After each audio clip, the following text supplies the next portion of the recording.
आज का क्लास क्या है? आज हम लोग पढ़ेंगे भूगोल का दूसरा चैप्टर है ना। दूसरा चैप्टर है विश्व जनसंख्या वितरण घनत्व तथा वृद्धि। ये चैप्टर का नाम है, जो कि भूगोल क्लास 12 भूगोल का 12वीं का दूसरा चैप्टर है ना। ये दूसरा चैप्टर है और इसको मान लेते भाग एक, क्योंकि ये पूरा तो खत्म नहीं हुआ एक में, है ना। अभी बहुत सारा बाकी है इसमें।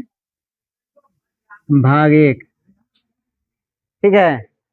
देखो ध्यान से, सबसे पहले तो हम करते हैं बात किसकी, विश्व जनसंख्या के बारे में।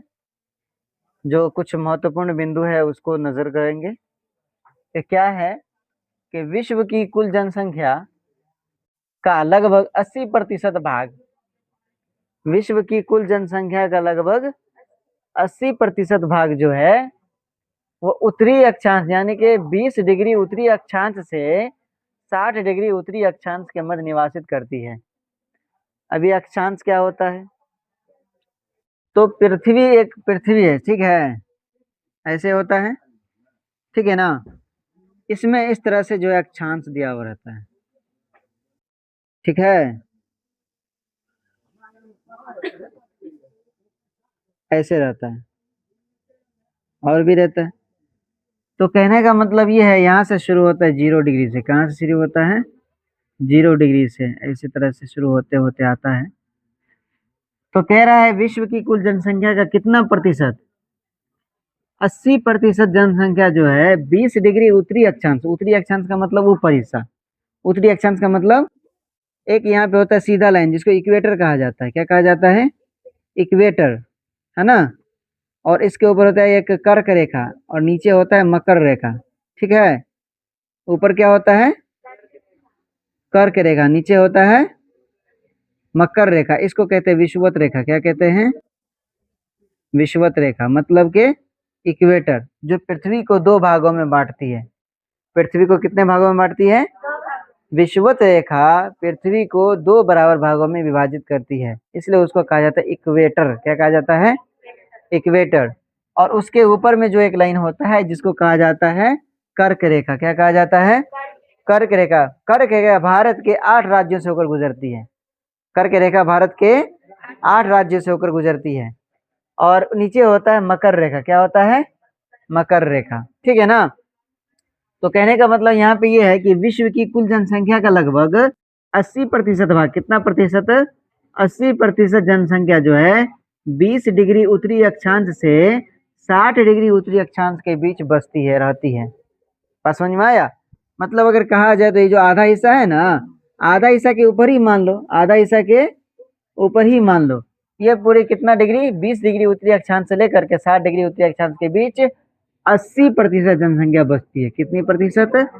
80% जनसंख्या निवास करती है इस नक्षत्र में। उसके बाद कह रहा है कि दक्षिणी गोलार्ध, देखो इसको कहा जाता है उत्तरी गोलार्ध।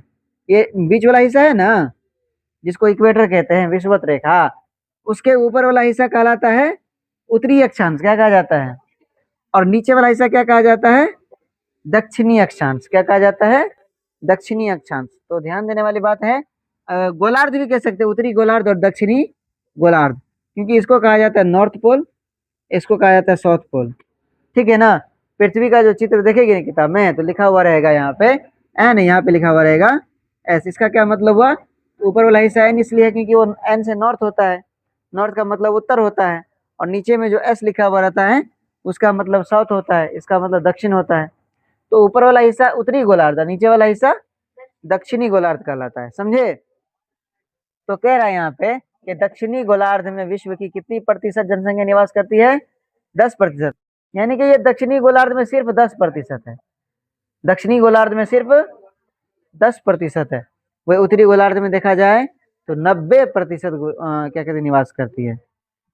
टोटल आप मान लो अगर पूरे पृथ्वी में 100 लोग है तो इसके नीचे 10 लोग रहेगा उत्तरी दक्षिणी में, और 90 लोग कहाँ रहेगा? उत्तरी गोलार्ध में रहेगा। बात समझे?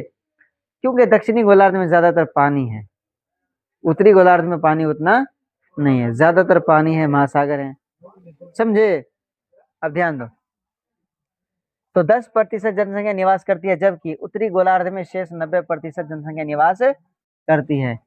विश्व के लगभग 65% भूभाग पर, कितने प्रतिशत भूभाग पर?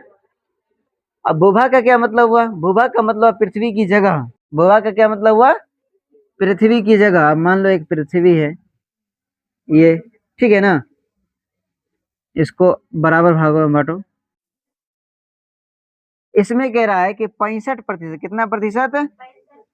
65% भाग पर बिना बसे क्षेत्र है। अब मान लो 65% ये है, ये इस क्षेत्र में कोई नहीं रहता, इस क्षेत्र में कोई नहीं रहता है, इस क्षेत्र में 65 तो कनिया हो गया ना।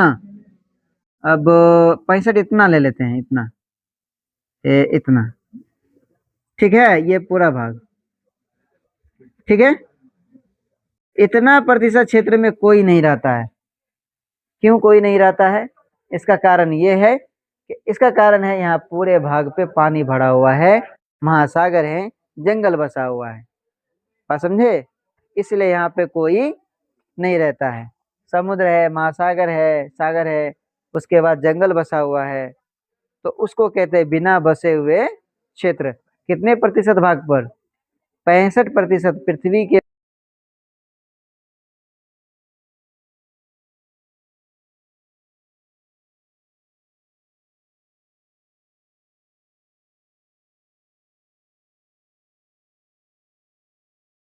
इसमें से 33% अगर ये है, तो इतना प्रतिशत भाग में अकेले एशिया है।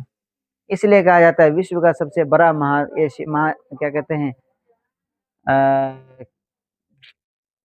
भूल हो गए, तो खैर कोई नहीं, महाद्वीप, महाद्वीप क्या है? महाद्वीप। विश्व का सबसे बड़ा महाद्वीप एशिया, विश्व का सबसे बड़ा महाद्वीप एशिया, क्योंकि पृथ्वी का ये 33% भाग।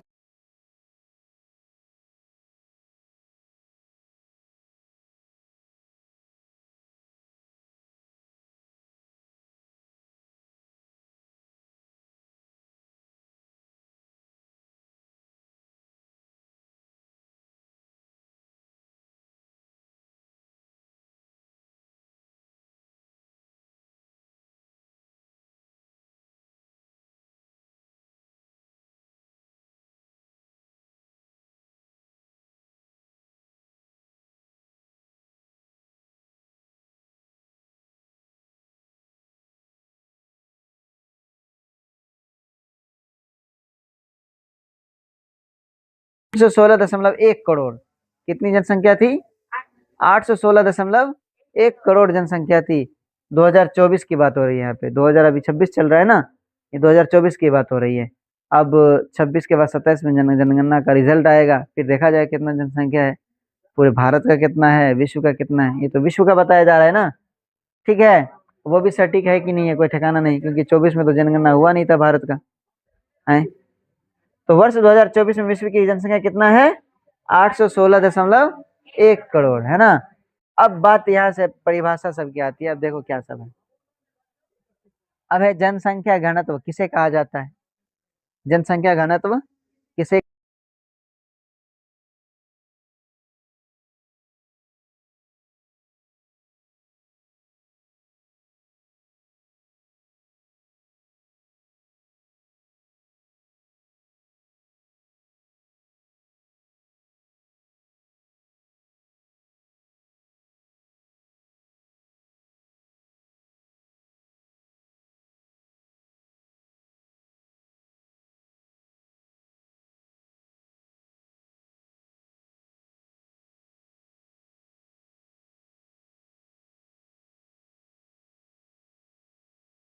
है क्या कहते हैं, 400 स्क्वायर फीट है।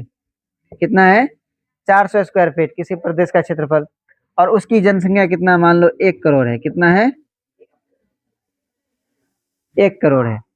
किसी प्रदेश की जनसंख्या 1 करोड़, और उसका क्षेत्रफल कितना है? 400 स्क्वायर फीट। इसको जब भाग करेंगे तो क्या निकल के आएगा? जनसंख्या घनत्व। बात समझे? तो किसी प्रदेश की कुल जनसंख्या में प्रदेश के कुल क्षेत्रफल से भाग देने पर जो रिजल्ट आता है उसको कहते हैं हम लोग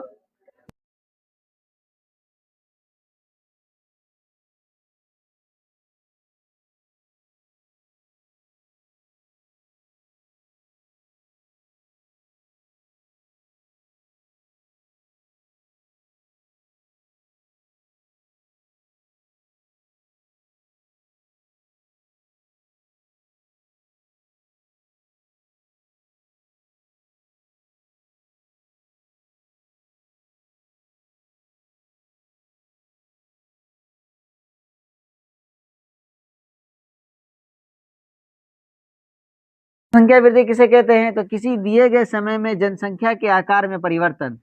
अब मान लो 1 साल का समय दिया, 2025 में समय दिया गया था, तो अब 2026 में अगर जनगणना हो रहा है, तो मान लो इसमें से अगर 1 करोड़ बढ़ गया, क्या हो गया? 1 करोड़ बढ़ गया, मरने के बाद भी 1 करोड़ बढ़ गया, तो उसको कहते हैं हम लोग जनसंख्या वृद्धि। क्या कहते हैं? अगर मान लो किसी गांव की आबादी 500 है और